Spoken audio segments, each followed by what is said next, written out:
Welcome to the Bruins Benders Podcast, Season 4, Episode 40, the Summah Coolah with Maddie and Smitty, brought to you on the Inside the Rink Podcast Network at InsideTheRink.com. If you're joining us on YouTube, hit the thumbs up and subscribe buttons. If you're listening on any of the podcast platforms, give us a rate and review. Sign up for ITR Plus for Benders Off-Air content. In this episode, we discuss Pavel Zacha's trade market value, also Casey Middlestadt's trade market value potentially, and which former Bruin legend would you like to add to this particular team? All that more coming up on this episode of the Bruins Benders Podcast. We're back after a hiatus, a summer, a beautiful summer, hot as fuck. Lots of sun, not a lot of rain, a lot of dusty lawns out there. Yeah. But Jesus, you had a great summer, and now of course it's gone because it goes by in a blink of an eye. Yeah, it's gone too fast. But It always does. Tell you what, are we looking forward to the hockey season? Yeah, I think we are. I think we are. I think we've had. You know what? It's been a long time since the Bruins were done before, Memorial Day or whatever it was, mid-April. So Jesus, we're like 4 months. 4 months without Bruins hockey. Done by Columbus Day last year. Yeah, I didn't think they were Native Indigenous Day or whatever they call it. We were indigenous halfway through the year. These times. Yeah, I was incredulous also watching some of the hockey that was going on. That was being played by the Boston Bruins. And maybe specifically Mason Lohrei just taking the puck out in front of his own net when the goalie's not there. That was fun. That boggled my fucking mind. It really did. Yeah. But here we are, trying to, we're getting back into the swing of things here as we're looking forward to development camp and then the start of training camp coming along here pretty soon. So, come on back, get ready to go through the season with the Bruins. All again. We'll do it all again. I think we have to come in with the right mindset. Like, I think last year was a little bit disappointing. Like, it was right. It was disappointing. Like, now we kind of have an expectation, so now we can kind of fuck around and find out. Yeah. And, you know, I think that should be the show mantra for this season. Fuck around and find out. Fuck around and find out. That's all. Because I think want to find out about your young players. Yeah. I think the Bruins are going to fuck around, and we're going to find out how bad they are. We're going to find out. Yeah, someone's fucking around, and it ain't us. Yeah, I mean, and we'll talk about some of the Will Zeller's comments about how much of a great opportunity he thinks he has. Yeah. Now that he's a young player in the Boston Bruins organization. Nobody tell him. Shh. Nobody tell him. Nobody tell him. My goodness. So that's, 3 weeks away from starting some training camp, and it's going to be a really good college hockey season around here with numerous Bruins prospects playing right in the backyard. So, it's not a high expectation. I don't think they're making the playoffs. I know that you don't think they're making the playoffs, but hopefully they do some of the right things by the young players and they try to find out what they have this season. Hopefully it's a better season than we think. Yeah, hopefully. I mean, I want them to do well. We've always said this. We're criticizing and we're critical of the team, but it all comes back from the point that we want them to do well. So the criticisms are really more constructive criticisms, things we'd like them to do to get back on the right track, because we want them to do well. We want them to win. It just hasn't been that way, and it looks like it's going the opposite direction right now. And hopefully, within the next couple of years with James Higgins and some other smart moves and prospects and trades and so forth, they can, turn this thing around.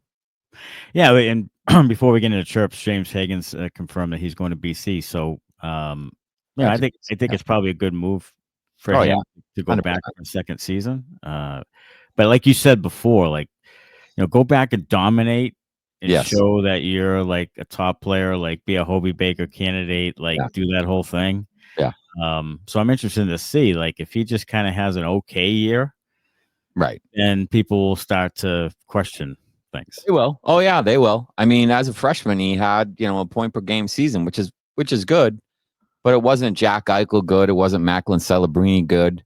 But if he comes back and dominates in his sophomore year, then you say, okay, maybe we got something here. And he'll be a little older, a little stronger, more used to the style of play and the guys he has to go against in Hockey East, which is a tough conference. So, I'm looking for big things from James Higgins at BC this year.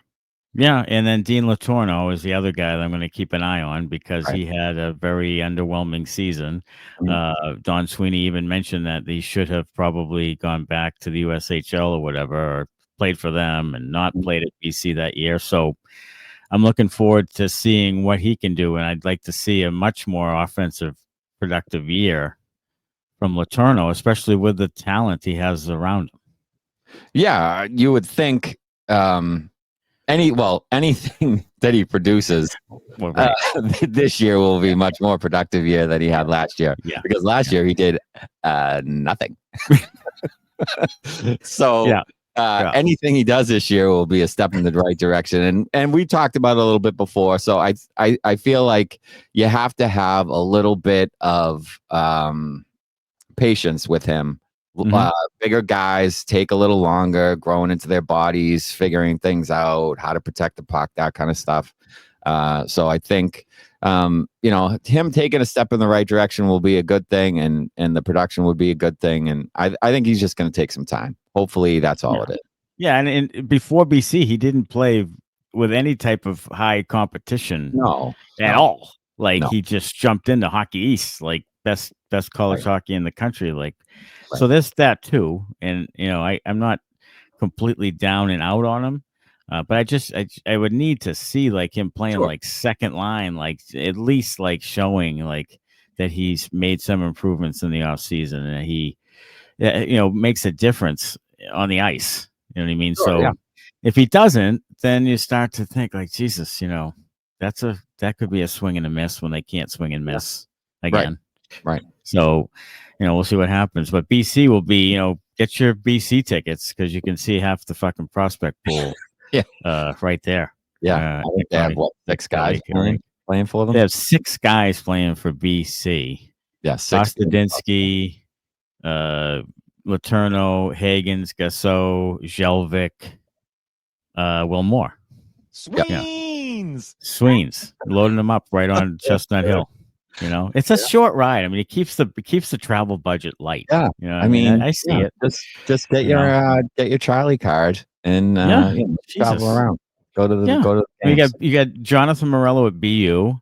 I mean, you got it's real. Everybody's close. Quinnipiac has a couple of guys. You're real tight. You're real close, right? Yeah, Raplosi and Gronwald. Yeah. And then isn't there someone in Vermont, or was that Gronwald? Was he at Vermont? Gronwald is from Vermont. Oh, from originally. Vermont. Yeah. There's another. Well, Hendrickson's at Minnesota. And then Zellers is at North Dakota. Zellers is at North Dakota, and the kid they took in the draft is going to North Dakota, but not Simpson. Simpson, but not until next season. So he's going to play one more year in the USHL, and then he's going to NODAC next season. I want to say there's another Hockey East player in there, but probably is. Take a look. It probably is. But we'll see what happens there. 7 Chirps, sponsored by Lops Brewing. Lobster Brewing Tasting Room down in Woonsocket, Rhode Island, specializing in small batch ales and lagers, open 7 days a week. Use the coupon code SPORTS to get 10% off your online order. And Lops is open every single day, and you can get some late summer action over there. Absolutely. On the patio over there. So it's a good little spot. It's a great spot. And just to by the way, quick shout out to Sean Lopolito, the owner of Lops Brewing, going through a little medical thing right now. So we are hoping and praying for him that everything will turn out okay. He's going to step away for a bit, but all the beers, all the employees, all the regular stuff, you'll be able to get all the same treatment and beers and good times and vibes there that you always get. And then Sean will come back better than ever in a couple months. So we're thinking of him and hope everything goes well for him. No doubt. They just celebrated 7 years, right? 7? I think it was less 6 or 7. Yeah. Right. It's somewhere in there. So things are going well. Things are going well down there. Good for him. Yeah. We do hope that he we know that he'll pull back better than ever. Yep. Absolutely. Yeah. So go to lobsterbrewing.com and check out all that they have to offer. All right. Chirp one. Bruins reportedly explored the market for Pavel Zacha and are still doing it. They might keep trying. Is this a good idea? It is. It is a good idea because they need upgrades offensively. I think he's a pass-first guy who's kind of hit his ceiling. And, he had a really good year a couple of years ago. I don't think we can expect that from him. That hasn't been the norm for him. So counting on that, which I think Sweeney did last year, was a mistake. And expecting the same kind of production over and over again, I think, is a mistake. Hopefully, he's better than we think he'll be. But, he's moved around a little bit because he hasn't really seemed to reach his potential. So I think you have what you have. And if you can get something, decent for him while you're in the middle of a rebuild here, I think you should do it. And you can chop off some of the salary. He makes, $5.25. And there's some pretty big name free agents, around the bend. Will they hit free agency? Likely not. But if you're trying to rebuild and you want to give yourself a chance at landing one of those guys, clearing some salary and getting some draft picks and setting yourself up for a chance is probably the right move. Yeah, anything of value, you try to see what you can get in return for. Like, he's one of the few assets, kind of legitimate assets they have. He has a decent number. He is a potentially 50 to 60 point guy if you put him with the right people. He's, he's a good player. He's a fine player. So I think that right now everything's on the table, first of all. And as you've said a million times, as it should be. It should be. Everything's on the table. The problem that lies with this type of thing is that Don Sweeney wants to win the trade like going away. Like, that's his mantra. Like, if I can win this trade going away and look like really smart and look like I'm pulling the wool over people's eyes. And he's done it a few times. Like, he's been able to do it, but it also causes him to be extremely cautious through the process. And, maybe he misses some opportunities we don't know about because he's too cautious with it. Like, he overvalues his own players, one. And this is a player I'm sure he overvalues. I'm sure he does. And it's not that Zacha's not a valuable player, because he is. But on this team right now, for what's going forward, I don't know how valuable he really is, because he might be more valuable for a team that's, really playoff driven, really Stanley Cup run driven. He might be a great piece at third line center or third line left wing or whatever the hell it is for them. But for Boston this year, or maybe this year and next year, I don't know if he brings the same value to them. The only thing he brings to value of Boston this year is that he's, a pretty good two-way player, and he is one of the few guys on the roster that can score. Not a lot, but he can score. And the Bruins don't have many of those guys on the roster. They have a bunch of third and fourth line guys, that they signed to contracts. They're going to struggle to score all year long. They're going to struggle to score. So he's one of the few guys that can add a little bit there. But I think they'd be crazy not to explore what he could get them in a trade scenario. Donnie says they're going to score. They're gonna do the right things. They're gonna play the right way, and he's not worried about the goal scoring. He should be. He should be fucking petrified of the goal scoring. Should be petrified of the goal scoring. Yes. There's David Pastrnak, Morgan Geekie, and then a bunch of guys who have like 15 goals. Yeah. Not a bunch of guys, a couple guys that have scored 15 goals. And then they have a bunch of guys who, like John Beecher, have never had more than 10 goals in a season. So even in street hockey. Yeah. Yeah. So Tanner Jeannot scored however many goals like 6 years ago. I think, in his rookie season, and then hasn't gotten over 10 since then. No, so that's yeah. I mean, look, they're going to be offensively challenged. I don't know what the younger guys are going to be able to do. Maybe Lysell busts out a little bit and gets 15, 20. I have no idea. I doubt it. It because he doesn't have a lot of playmaking people around him. So I doubt it. And then they're going to give him a short leash too with his play. So I doubt it. So I don't know where it comes from. the offense, and it's going to be a defensive type of thing, goalkeeping, defense, and then try to be opportunistic offensively. Well, that's a lot of 2-1 games. That's not a lot of goals. So and Pastrnak is going to be, again, 55, 60% of the offense. And it's just, I don't see it. I certainly don't see Zacha with 60 points with this roster. I mean, with a historic roster that won 65 games, sure. Yeah. But now, no. I mean, they're gonna struggle to score. Plain as day, they're gonna struggle to score. And you hope it's good enough with the defense. Should be a strength. The goaltending should be a strength. They weren't a year ago, but they should be. Mm-hmm. So we'll see. We'll see what happens there. It's gonna be, like you said, a lot of tight games, and hopefully, they can win some of those. But their margin of error is so small that they're going to be hard pressed to make the playoffs just because their margin of error is so small. Like they're not going to be able to blow out teams. They're not going to be able to skate with teams that can just go up and down. So, any little mistakes they make that end up in the net, they probably lose those games. If Geekie and Pastrnak don't score, they're going to lose those games. They are. So just like last season. If their power play is awful again, they're going to lose those games. Yeah. So, it all comes down to very small margins of error with specialty teams and goaltending and defense. And it's going to have to be opportunistic scoring. We'll see. But that's a lot of ifs for a team that was 5th worst in the league last year.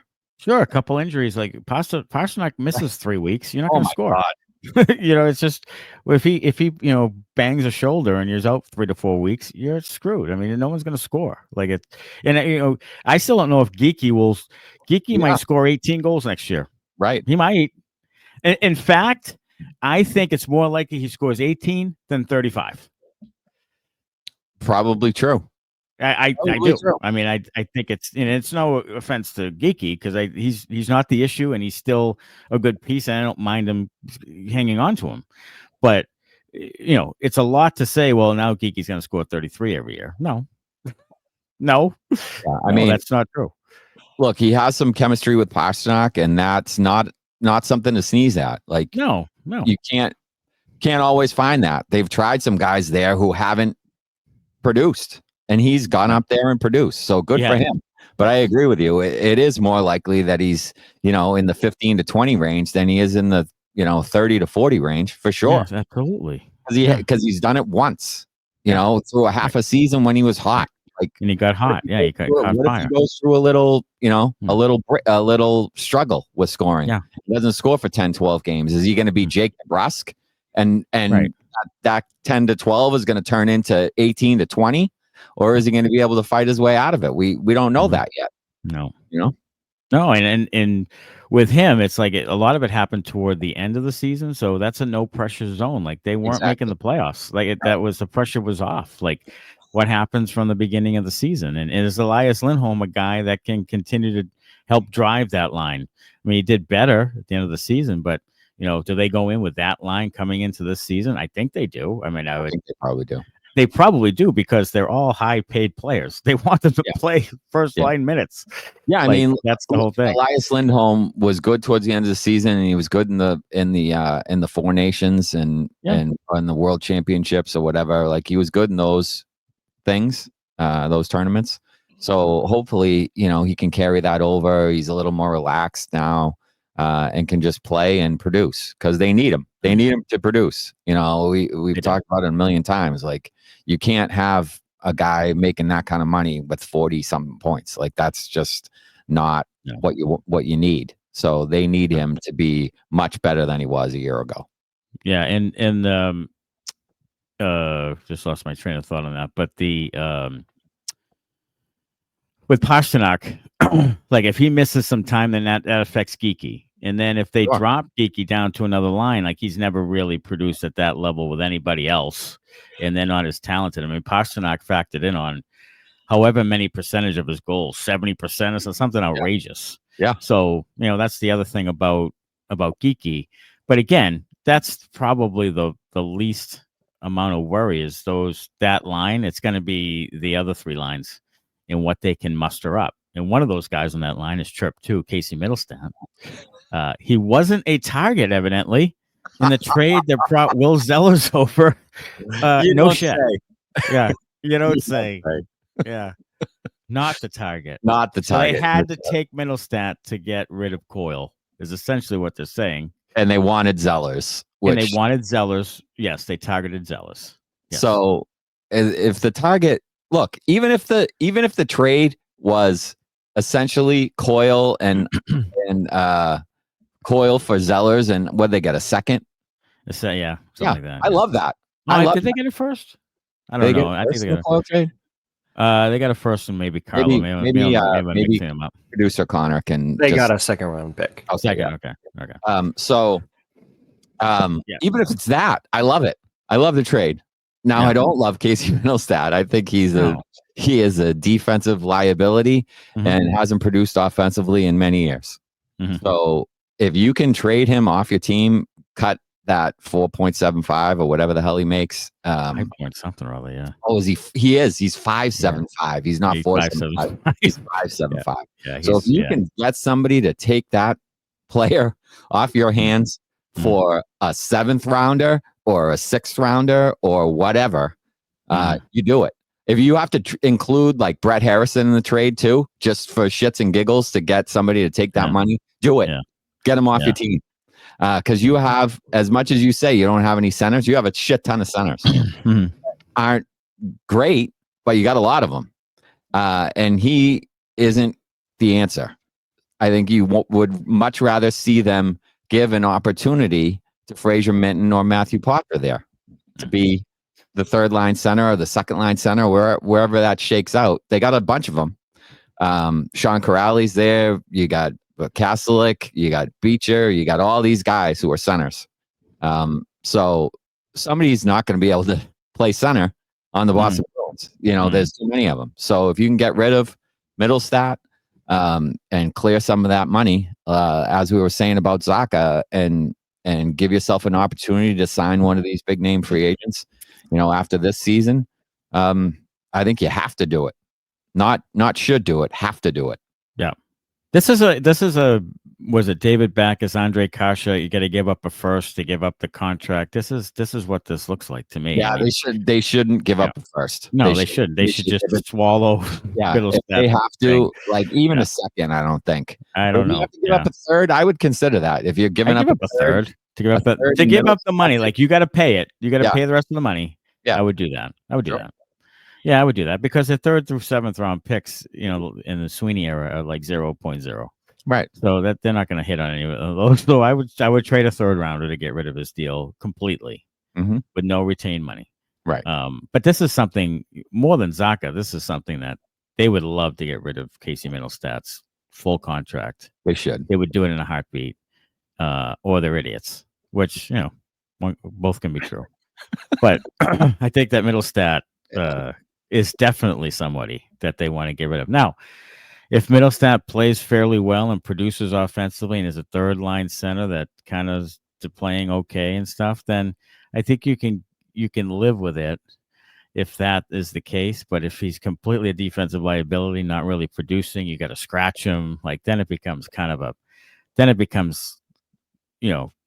real problem. It does. I don't think they can live with the defensive liability part. No, they can't. Not with this group. Right. Like they're going to need to win tight, close games. You can't have your 2nd or 3rd line center going out there being a minus 57 or whatever the fuck he was. Like you just can't have that. He can't see the ice if that's going to be. Can't do that. Not on this team. No. The bottom 2 lines have to win for the Bruins to win. Like they can't be. They can't be lines that consistently get scored on and have a minus. They just can't be. That can't be the way it goes. They have to play even or a little bit better, and then the top lines have to produce. That's what it has to be for this team to win. So they can't have a guy out there just coasting around the defensive zone without a care in the world. Right. While Yeah. guys are getting fucking high danger chances left and right. You just can't have it. You just can't. He and Lohrei are the two guys that don't match up with this new defensive philosophy. And these are the two guys I'm most concerned about. Like, they just don't match up with what they're going to try to do next year. And I don't know if it's natural for either one of them. So that's a real concern coming in. Absolutely, it is. Absolutely.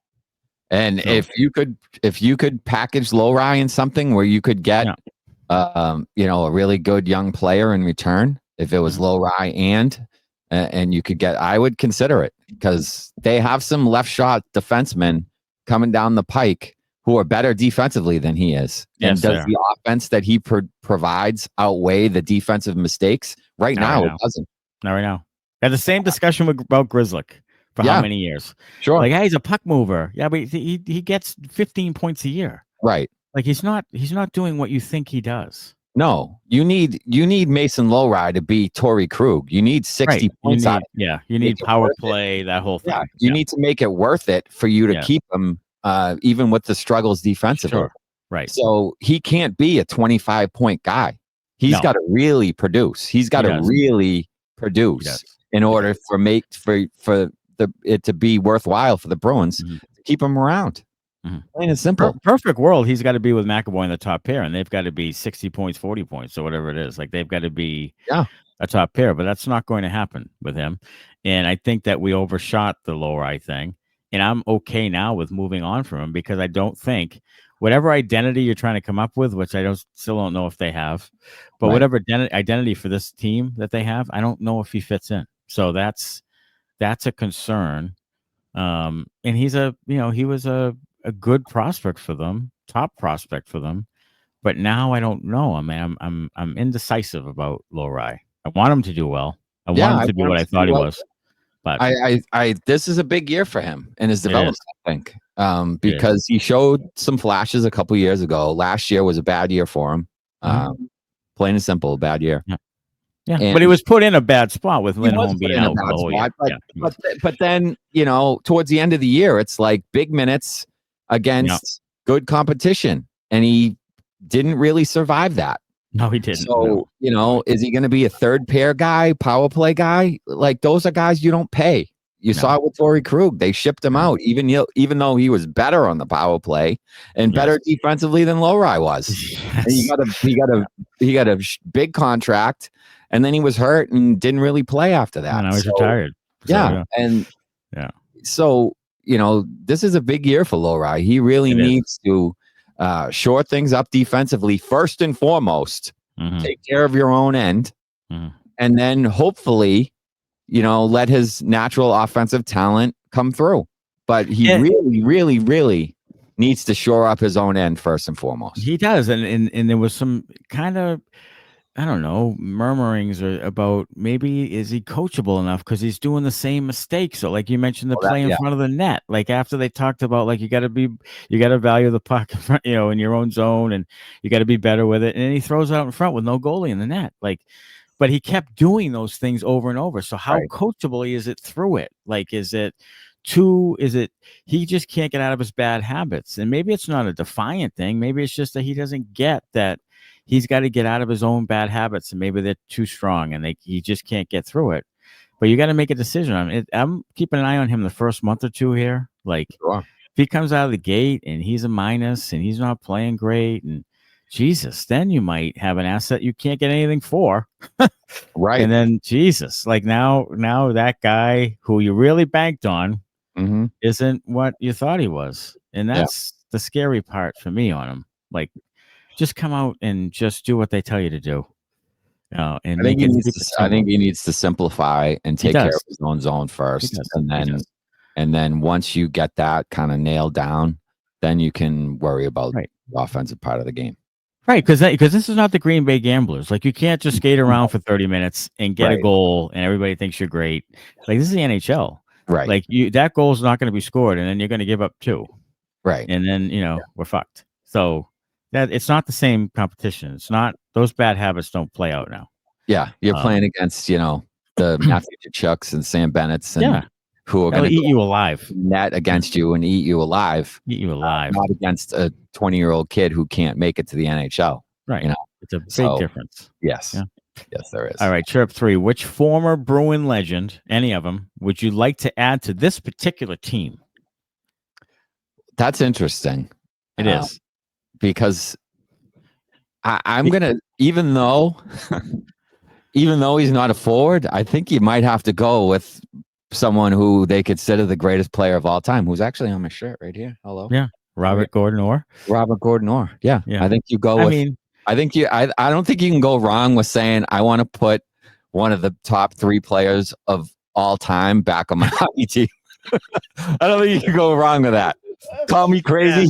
Yeah. There's a big margin for over there. Yeah. Call me crazy, but I'm going to say Bobby Orr.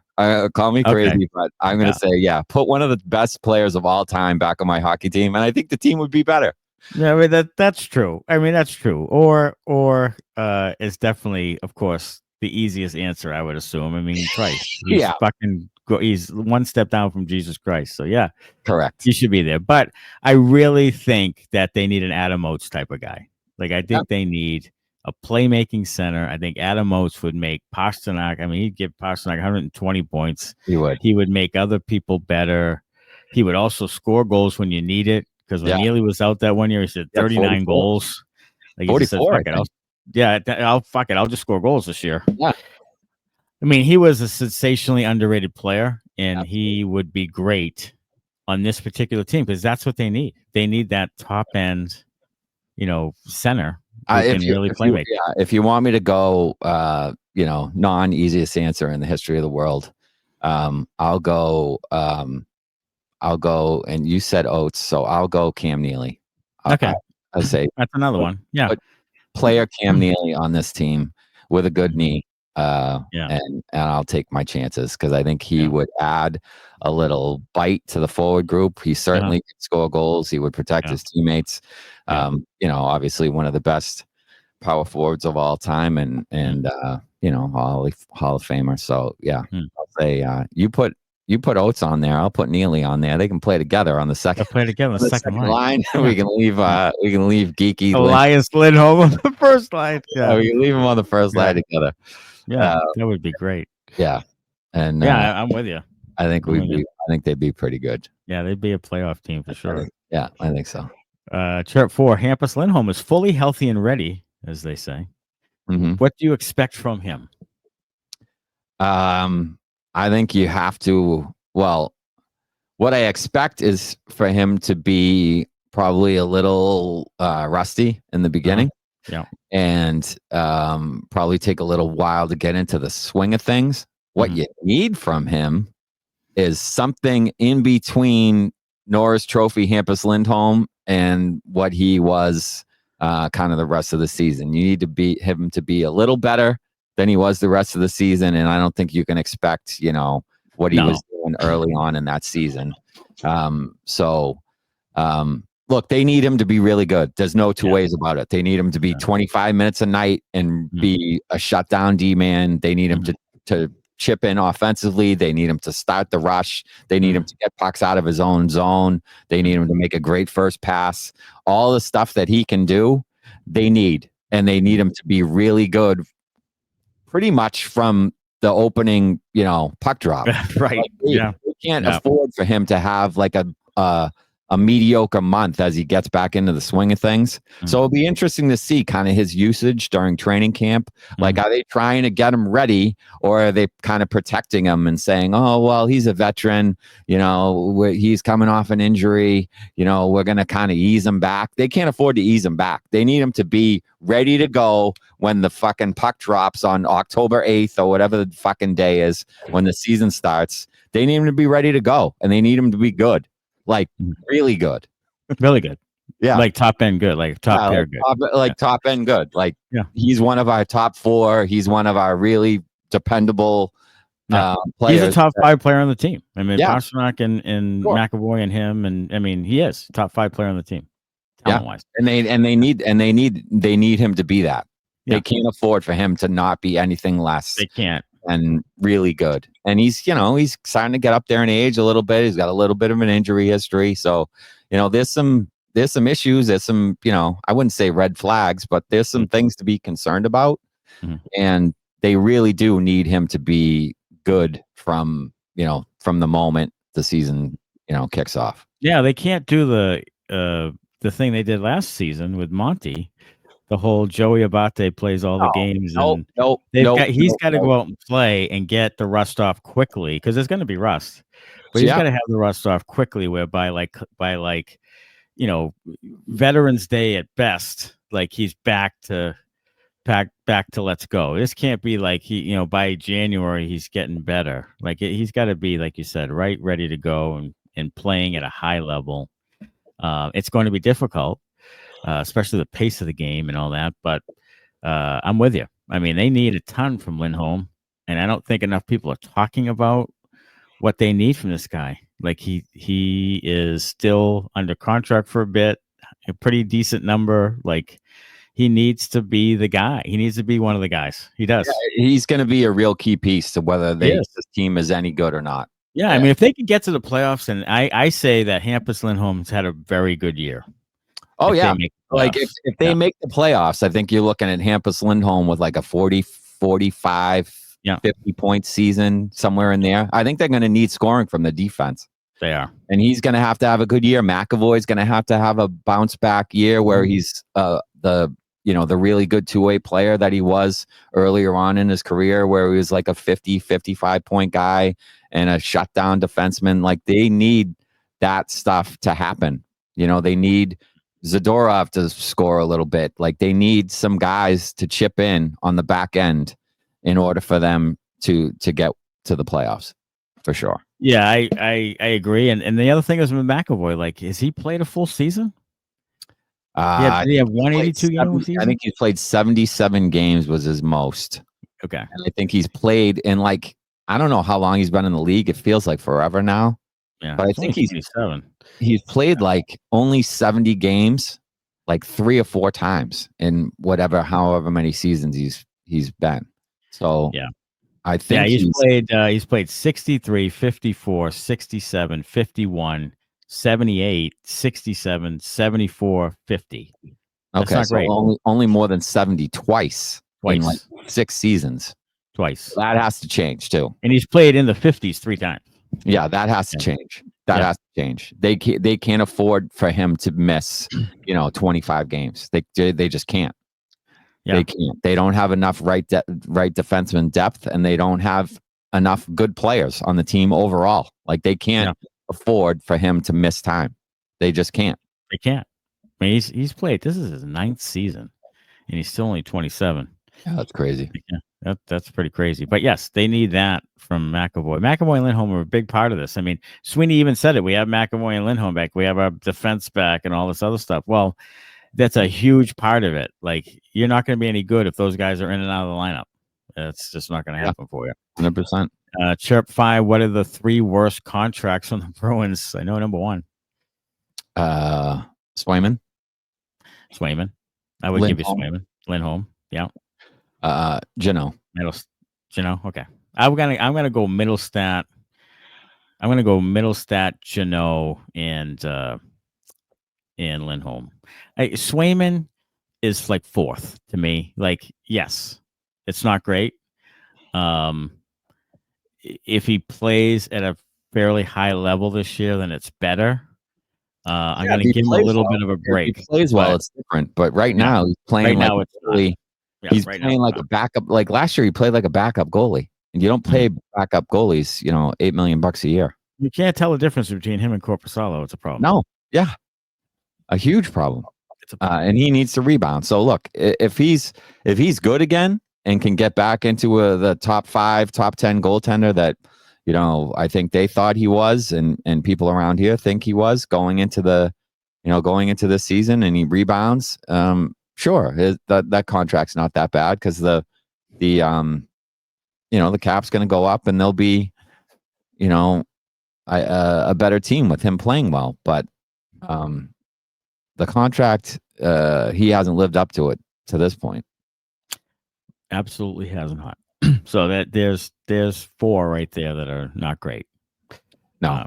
So chirp number 6, Will Zellers says that the Bruins are in rebuild, and that's good for young players. Is it really? Will hasn't been paying attention, I don't think. No, I don't think so. To the opportunities given to young players in this organization. And like you said earlier, no one tell him. Nobody tell him. Because we'd like him to believe that that he'll get an opportunity, and he thinks he should get an opportunity, and he will get an opportunity because he's young and there are spots available. The problem is this dumb front office keeps filling the spots with third and fourth line guys who are a dime a dozen. Mm-hmm. So Will, I think the fourth line right now is signed for like 3 years. Yeah, that is. So, that's ungodly to me. You're going to have to crack the top 9 or the top 6. And look, that's what we'd love for you to do. Honestly, yes. We'd love for you to come right in after you're done at North Dakota in 2 years, after coming off like a 30-goal season in the NCAA in a couple of years, and just come slide right into the sign your ELC line, right wing, sign your ELC, and score 20 to 25 in year 1, and Calder, and everybody goes home happy, and you got your opportunity. You earned it. We all wanted that to happen. We're all happy for you. And then he'll sign somewhere else in a few years when Donnie won't pay him. Yeah, I mean I look, I hope that the philosophy was changing, because Sweeney did mention, here's the one thing I'm leaning on. I'm philosophizing. He did mention that their player development has not been good. Like, that's a lot for him to admit. It is. He thinks he does no wrong. So that's a lot for him to admit. So I'm banking on the fact that he said that from his heart and genuine with it. And is now changing the kind of philosophy to say, okay. But then he turns around and signs 1 million guys for the third and fourth line at multiple year contracts. Mm-hmm. So that gives me pause. So I don't know. Look, I want to believe what he says about the player development, and they have to be better at it. But there's been no change to my knowledge in who runs that. Right. I'm not sure. They have literally like 25 forwards coming into camp. I don't know how they have so many forwards right now who are eligible to play for them. It's unbelievable. Like, I don't know how they're going to make this work. Well, I think they will make it work, because I think 19 of the 25 forwards are interchangeable. Yes, they offer the same thing. They all offer the same thing, which is something that I think they need to get away from. I think they're looking for a certain type of guy. And teams aren't built like that. Teams aren't built with 12 players who are all the same. You need some different dynamics. You need some different skill sets. Like, he was saying how a bunch of his guys are pass first. Well, you need a couple guys on the fucking team that are willing to shoot the puck. So you can't keep grabbing guys, signing guys, trading for guys who are pass first guys, like Middlestadt, pass first, Zacha, pass first, Lindholm, pass first. Can we get some guys who are willing to actually shoot? Like, that's one of the reasons Geekie has chemistry with Pastrnak. He's actually willing to shoot the puck sometimes. Mm-hmm. So you can't keep bringing like Isamon, Corrali, Jeannot, same guy. I mean, one might be a little more physical than someone else. Jeannot might be a little tougher than Corrali, might be a little tougher than Beecher. Same guy though. They're all big. They can all kind of skate. They'll all hit you. They're all kind of a pain in the ass, but none of them can really score that much. None of them can really, they're interchangeable. So, if Asamon has a bad night, Corrali will be in. If Corrali has a bad night, Asamon will be in. Jeannot's going to be in no matter what, because you gave him 5 fucking years. So, Beecher will be in if Corrali's same. Kastelic will be in. They're the same guy. They're all the same guy. Yeah. So you have 10 forwards that are exactly the same. Great. Yeah. Great. Yeah. With not enough skill set. And not enough skill. Not enough guys who can actually score or shoot or whatever. John Beecher's elite skill is he can skate around like the wind. fantastic. He can't do anything else. You might as well put him out there without a hockey stick in his hand and just have him go out there and push guys and shove guys and kick the puck around with his feet, because he can't do anything with a hockey stick in his hand. He just skates as fast as he can and then crashes into the end boards. It's like watching a deer, like a gazelle that's, so that's, can do all these things. And then all of a sudden the gazelle realizes it had skates on, and then it loses its balance and falls down. I mean, what the fuck are we doing? Oh, Jesus Christ. It's like a jockeyless horse running through the race. It is. Like, yeah, it's like when your controller dies in NHL and he slams into the boards. Right. Yeah, it's look, the only thing that would make it make a little bit more sense is if they traded 4 or 5 of these guys at the deadline when they aren't very good, to get some more assets, whether limited or good assets, whatever. I hope that's what it is. The only thing I can think of is that he kind of loaded up so that at the deadline he can do another 5 or 6 player thing where he gets some draft capital for next. I hope so. I hope that's what it is. That's the only thing I can think of. And I think early in the season, maybe they're going to play we're tough to play against. We're going to fight. We're going to make it entertaining because we're going to pound you and then fight you and whatever. No, that's great, but I can watch that on Slapshot. Like I can watch the Charlestown. But if the Bruins are fighting every other night, especially early in the season, and the games are close, the crowd the fans are going to be like, horny.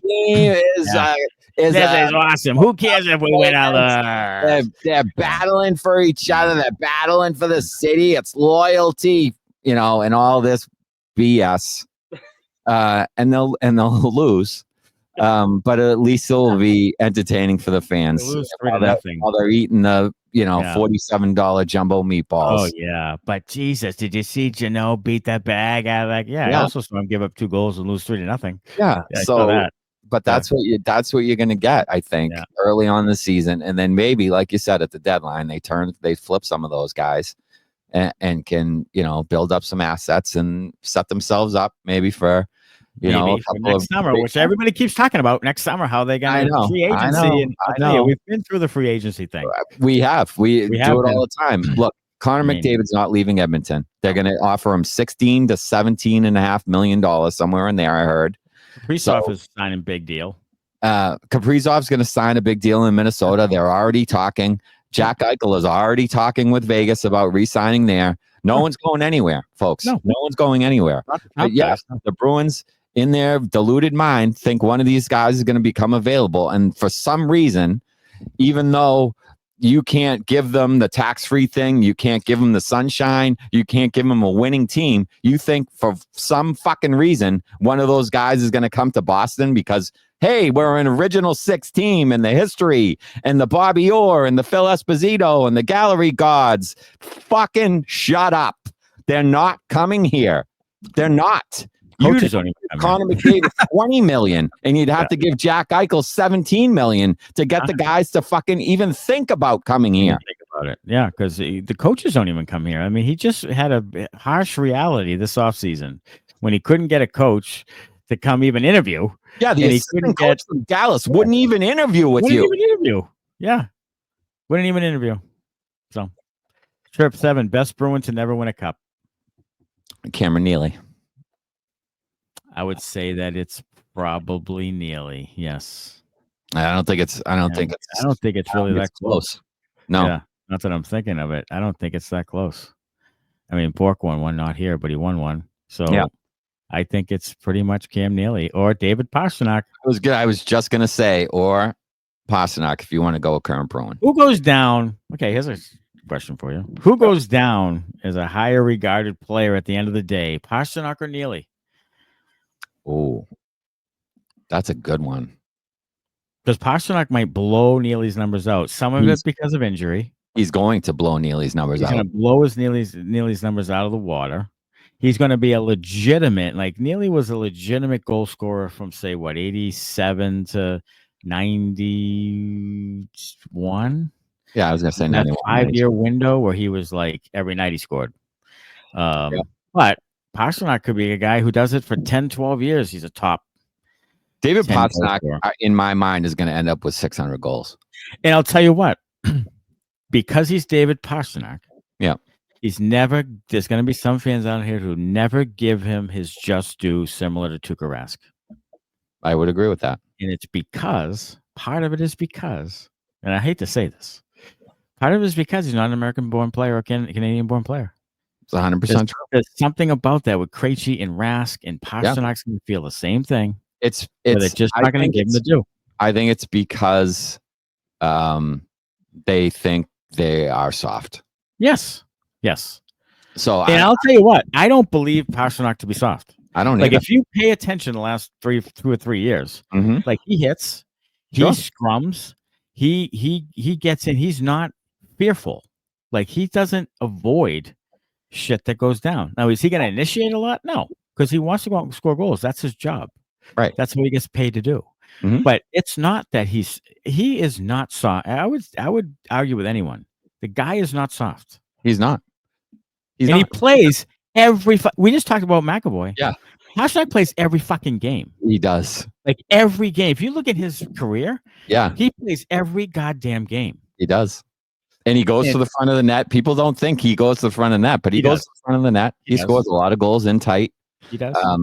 Taking pucks to the net. Yeah. I would look. I'm gonna say Pastrnak will end up with having the better career. He's played 3 straight 82-game seasons. He's had 4 in his career. He's the last 3 seasons, every year he's played 82. Yeah. Last 3 seasons, 82. And then don't give me the playoff thing, because he's a point-per-game player in the playoffs. Like, is he not what you want him to be in the playoffs and score a hat trick every night? Yes. I'll give you that. Put other players around him, though. Like, I don't know. Yeah. That's the other thing. He drives his own line. Yeah. Right now, he has 87 points in 90 playoff games, 39 goals. You want to talk about guys that haven't stepped up? Like, look at what some of the guys in Toronto have done in the playoffs, and then come back and talk to me. Yes, Is there times when it looks like he's probably not doing what you think he should be doing? Of course. Like, of course. Or is he a little too loose with the puck sometimes? Yeah, loose with the puck, or doesn't back check one time. Yeah, of course. He's not fucking Guy Carbonneau. We get it. But for God's sakes, he plays every game and plays at a high level and scores a horse shit ton of goals. And he was a leader last year. I'm not sure what's more how and he's become more and more physical as the years have gone on. So I don't, as there's some things in this game that irritate you. Of course, they irritate me too. But he is going to be like, you could argue he's the best offensive player they've ever had, 8 years from now. Yeah. You could argue that. You could.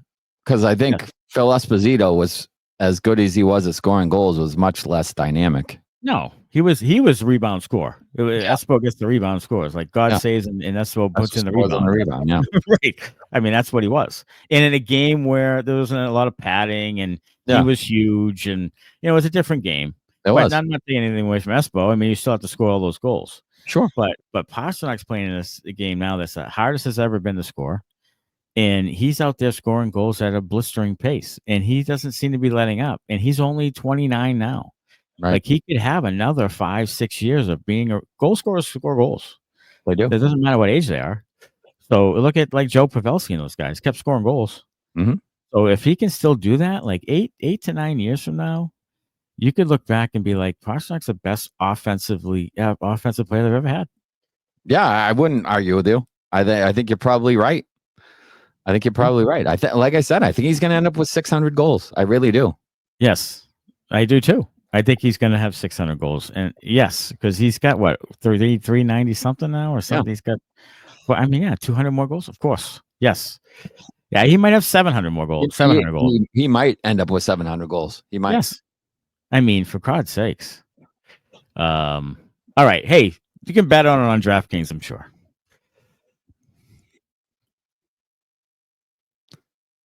And if you can't bet on DraftKings Sportsbook is Boston's hometown sportsbook. It's live right here in Massachusetts. Bet local on all your favorite sports from the comfort of your own home with DraftKings. To celebrate, all new customers will receive up to $150 in bonus bets when you sign up for DraftKings Sportsbook using code ITR. You can now bet local on money lines, spreads, props, and more with one of America's top-rated sportsbooks. That's DraftKings Sportsbook. Download the DraftKings Sportsbook app. Sign up with the code ITR to get up to $150 in bonus bets to use now that mobile sports betting is live in Massachusetts. That's code ITR only at DraftKings Sportsbook. If your loved one is experiencing problems with gambling, call 800-327-5050 or visit helplinema.org to speak with a trained specialist free and confidentially 24/7. Must be 21 plus, physically present in Mass. Eligibility restrictions apply, subject to regulatory licensing requirements. Eligibility and deposit restrictions apply. Opt-in required. Bonus issued as free bets. Terms at DraftKings.com/MA. DraftKings was like, fuck you. You can bet on DraftKings. You can. Just give me a second. Yeah. You know, DraftKings is like, just let the app load. Yeah, just let it breathe. You know, we're still trying to figure out what state you're in. Yeah. In states. right. Still trying to see if we can arrest you. Yeah, just settle the fuck down. We're freeze betting. All your assets. Yeah, we're betting here. All right? We're betting. Bring your credit card information. Yeah. You're not going to win it all, so just keep paying. Yep. All right. Beauty. It was a birthday recently on July 24th. Patrice Bergeron. Hell yeah. 40 years old. Gonna love you, eh? They're gonna be loving you from dawn until dusk. 14. Top five Celtics finishes. 14. Wow. So I was thinking about this when you were talking about Pastrnak and back checking and not being Guy Carbonneau. And then I think forwards on the Bruins are held to the Patrice Bergeron standard. And I think it's bad for them. I think it's bad for them. Not that Patrice Bergeron was bad for the Bruins, but the way he played, I think all forwards are measured against that. Yes. And do they play defense as well as Bergeron did? Yes. And I think the fucking front office does it too. They do. Why can't he back check like Bergeron? 100%. Because he's not fucking the greatest defensive forward of all time. No one is. So stop comparing your guys to Bergeron. Stop doing it. No one had as good of a defensive stick as a forward as he did. Nobody. Stop doing it. Stop comparing your guys to Bergeron. No one is Patrice Bergeron. No one's going to back check like Bergeron. No one's going to get into the passing lane like Bergeron. No one's going to be as good of a penalty killer as Bergeron. So fucking stop it. Mm-hmm. Let them be who they are. Mm-hmm. And hopefully they're half as good as he is defensively. And then you've got yourself a really good fucking forward. Yeah. I'll tell you what, the identity thing we talk about all the time, that's the identity I think they're trying to make for the Bruins. Like, we want everybody to be like Patrice Bergeron, which is asinine.